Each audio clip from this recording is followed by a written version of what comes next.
मुझे शकील हसन शमसी कहते हैं।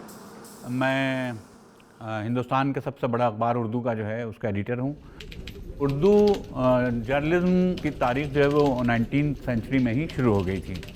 तो 1822 में हरिहर दत्ता थे जिन्होंने जामे जहानुमा के नाम से एक अखबार वीकली शुरू किया था। उसके बाद फिर लाहौर और लखनऊ और दिल्ली ये धीरे धीरे यहाँ से अखबार निकलना शुरू हुए।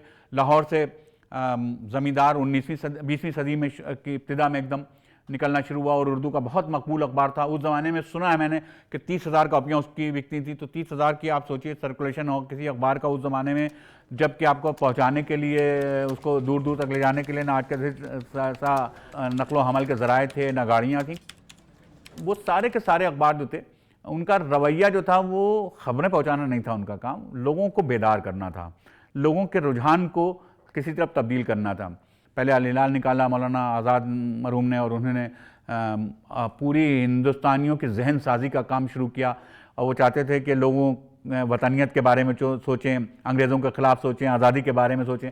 तो उस वक्त तो अखबार जिस आदमी से वाबस्ता होता था वो उसी का अखबार होता था और उसी के ख़यालात और नज़रियात उसमें होते थे और वो किस तरह सोच रहा और किस तरह आवाम को सोचने देना चाहता वो उस पर बात होती थी। तो उस वक्त की इब्तिदाई जो सहाफ़त थी उससे और आज की सहाफ़त में ज़मीन आसमान का फ़र्क है।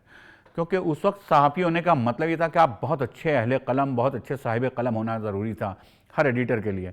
आज तो हर कस व नाकस एडिटर बना हुआ है, हर कस व नाकस जो है वो कुछ भी अपने को कह ले। लेकिन उस वक्त शायर, अदीब, शेर की फ़हम रखने वाला, तहरीर को समझने वाला, तहरीर को बेहतरीन तहरीरें लिखने वाला, मुकफ़्फ़ा व मुसज्जा इबारतें लिखने वाला, बलागत और फसाहत पर एतमाद रखने वाला, बलागत और फसाहत के ऊपर यकीन रखने वाला, वही आदमी जो था एक कामयाब बन सकता था एडिटर अखबार का। हमारे यहाँ अखबार का मतलब ख़बर रसानी है, ख़बर रसानी, ख़बरगिरी, ख़बर लेके ख़बर पहुँचाना। देखिए इनकलाब बम्बई से अब्दुल हमीद अंसारी साहब थे, उन्होंने शुरू किया था और उनका अखबार जो था उसको करीब 75 साल होने वाले हैं। 1938 में शुरू हुआ था वो और आज़ादी से पहले शुरू हुआ था। इनकलाब सेकुलर अखबार था, इनका नेशनलिस्ट अखबार था, वतन परस्ती पर बात की। जब बम्बई में निकलता था हमेशा वतन परस्ती का साथ दिया, लेकिन इंडियन मुस्लिम्स की बात हमेशा की, उनके हुकूक, हिंदुस्तानी मुसलमानों के हुकूक, उन पर होने वाले मजालिम, उन पर होने वाले जुल्म सितम, फ़िरक़ावाराना फसादात में होने वाली हलाकतों, उनको कभी उसने छुपाया नहीं।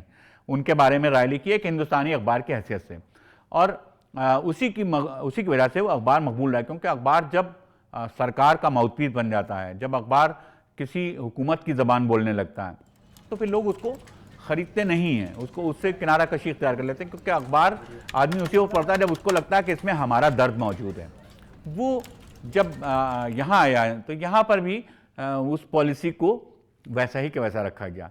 हमने ये फैसला किया कि कम्युनिटी को ये फील होना चाहिए, जो कम्युनिटी पढ़ ले उसको फील होना चाहिए कि ये उनका अखबार है।